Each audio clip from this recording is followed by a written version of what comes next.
Mummy mummy હું તને ખૂબ પ્રેમ કરીશ, હું તને ઘરકામમાં મદદ કરીશ, તને કોઈ વાતમાં પરેશાન નહીં કરું.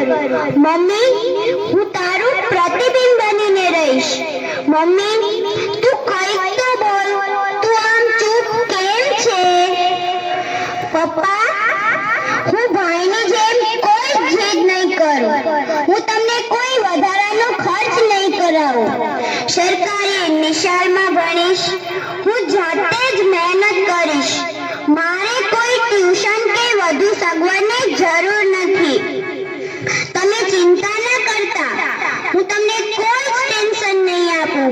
હું તમારી લાડકી દીકરી થઈને રહીશ, તમારું નામ રોશન કરીશ. તમે જ્યારે થાકીને ઘરમાં આવો ત્યારે હું તમને હસતા મોંએ પાણીનો ગ્લાસ આપીશ, તમારી માટે સરસ સરસ વાનગીઓ બનાવતા શીખીશ. સાચે જ પપ્પા હું કોઈ જીદ નહીં કરું, પરંતુ તમે કંઈક તો બોલો.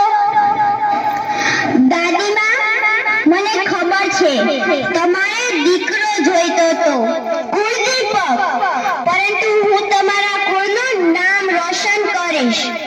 હું દરરોજ તમારી સેવા કરીશ, રાત્રે તમારા પગ દબાવી આપીશ.